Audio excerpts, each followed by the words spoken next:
శ్రీ మహాగణాధిపతయే నమః, శ్రీమాత్రే నమః. మాచిరాజు భక్తి ప్రేక్షకులందరికీ నమస్కారం.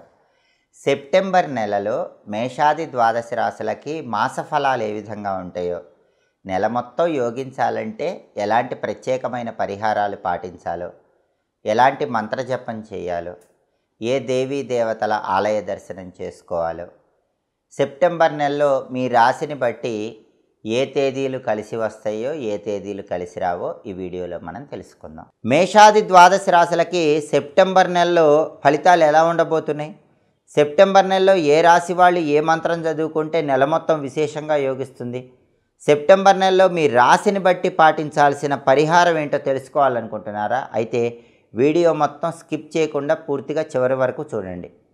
తదుపరి మిథున రాశి. మిథున రాశి వాళ్ళకి సెప్టెంబర్ నెలలో అనుకూల గ్రహ సంచారం ఉంది. ఈ అనుకూల గ్రహ సంచారం వల్ల ఆనందంగా ఉత్సాహంగా జీవితం గడుస్తూ ఉంటుంది. ప్రశాంతకరమైనటువంటి వాతావరణం ఉంటుంది. దైవ దర్శనం మానసిక ప్రశాంతతను కలిగింపజేస్తుంది. ఆధ్యాత్మిక సంబంధించినటువంటి విషయాలలో మానసికంగా ఆనందాన్ని పొందుతూ ఉంటారు.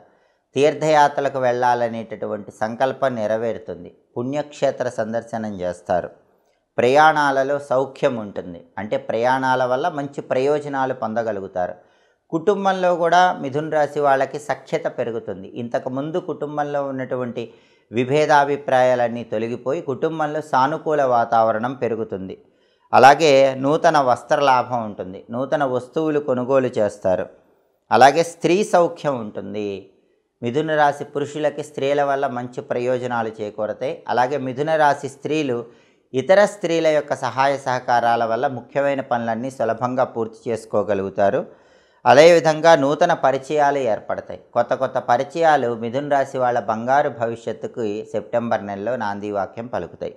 స్పెక్యులేషన్లో కూడా లాభాలు వస్తాయి. రేటు తక్కువ ఉన్నప్పుడు సరుకు కొనుక్కొని రేట్ వచ్చాక సరుకు అమ్ముకునే స్పెక్యులేషన్ వ్యాపారం చేసే వాళ్ళకు బ్రహ్మాండమైనటువంటి లాభాలు సెప్టెంబర్ నెలలో వచ్చే సూచనలు కనిపిస్తున్నాయి. అలాగే జన్మంలో మాత్రం కుజుడి సంచారం వల్ల కోపం ఎక్కువగా వస్తూ ఉంటుంది. కాబట్టి మిథున రాశి వాళ్ళు ప్రధానంగా గుర్తుపెట్టుకోవాల్సిన విషయం ఏంటంటే కోపాన్ని సెప్టెంబర్ నెలలో నియంత్రణలో ఉంచుకోవాలి. లేకపోతే ఈ కోపం వల్ల చాలా సమస్యలు ఎదుర్కొంటారు. అలాగే శారీరకంగా అప్పుడప్పుడు చిన్న చిన్న దెబ్బలు గాయాలు తగిలే సూచనలు కూడా జన్మంలో కుజుడి వల్లే సంభవిస్తున్నాయి. ఎదుటి వాళ్ళతో అకారణంగా గొడవలవటం కూడా జన్మంలో కుజుడి వల్లే జరుగుతుంది. లేనిపోని నిందలు కూడా ఒక్కొక్కసారి మీ మీద పడుతూ ఉంటాయి. జన్మంలో కుజుడి సంచారం వల్ల ఈ ఇబ్బందికర పరిస్థితులు ఎదురవుతాయి. కానీ వృత్తిపరంగా మాత్రం ఎలాంటి ఇబ్బందులు ఉండవు. ఉద్యోగంలో చక్కగా రాణిస్తారు. ప్రమోషన్ ప్రయత్నాలు అనుకూలిస్తే వ్యాపార పరంగా వ్యాపారం 3 పువ్వులు 6 కాయలుగా విరాజిల్లుతూ ఉంటుంది. కేవలం జన్మకుజుడి సంచారం వల్ల గొడవలు అవ్వటము, చిన్న చిన్న దెబ్బలు తగలటం ఇలాంటివి మాత్రమే జరుగుతూ ఉంటాయి. లేనిపోని నిందలు పడుతూ ఉంటాయి. అలా జరగకుండా ఉండాలంటే, జన్మంలో కుజుడి దోషం పోవాలంటే ఈ నెలలో వచ్చే మంగళవారాలు నానబెట్టిన కందులు బెల్లం గోమాతకు తినిపించాలి. అలాగే ఈ నెలలో మంగళవారాలు సుబ్రహ్మణ్యేశ్వర స్వామి ఆలయంలో రాహుకాలంలో అంటే మధ్యాహ్నం 3 గంటల నుంచి 4:30 మధ్య ప్రాంతంలో ఈ నెలలో వచ్చే మంగళవారాలు నిమ్మదొప్పల్లో దీపాలు వెలిగించండి. సుబ్రహ్మణ్య ఆలయ దర్శనం, నరసింహస్వామి ఆలయ దర్శనం ద్వారా జన్మకుజుడి దోషం తొలగిపోతుంది.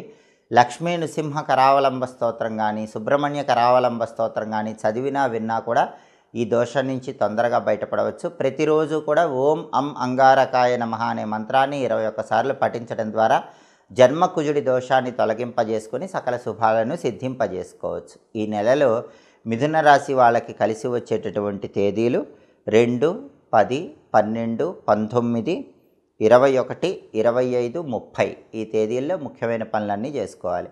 అలాగే ఈ నెలలో మిథున రాశి వాళ్ళకి కలిసి రాని తేదీలు 5, 7, 14, 16, 23, 27 అనుకూల తేదీల్లో ముఖ్యమైన పనులన్నీ చేసుకోవాలి. ప్రతికూల తేదీల్లో ఎలాంటి పనులు చేయకూడదు. అలా చేస్తే మిథున రాశి వాళ్ళు సెప్టెంబర్ నెల మొత్తం కూడా అనుకూల ఫలితాలను సిద్ధింపజేసుకోవచ్చు.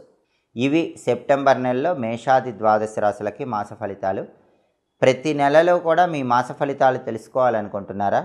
అయితే మా మాచిరాజు భక్తి ఛానల్ని తప్పకుండా చూడండి. మా వీడియోస్ మీకు నచ్చినట్లయితే మా ఛానల్ని లైక్ చేయండి, కామెంట్ చేయండి. మా ఛానల్ వీడియోస్ 10 మంది మిత్రులకు షేర్ చేయండి. మా ఛానల్ని సబ్స్క్రైబ్ చేసుకోండి. పక్కనున్న బెల్ సింబల్ నొక్కటం మాత్రం మర్చిపోకండి. సర్వే జనాః సుఖినో భవంతు. స్వస్తి.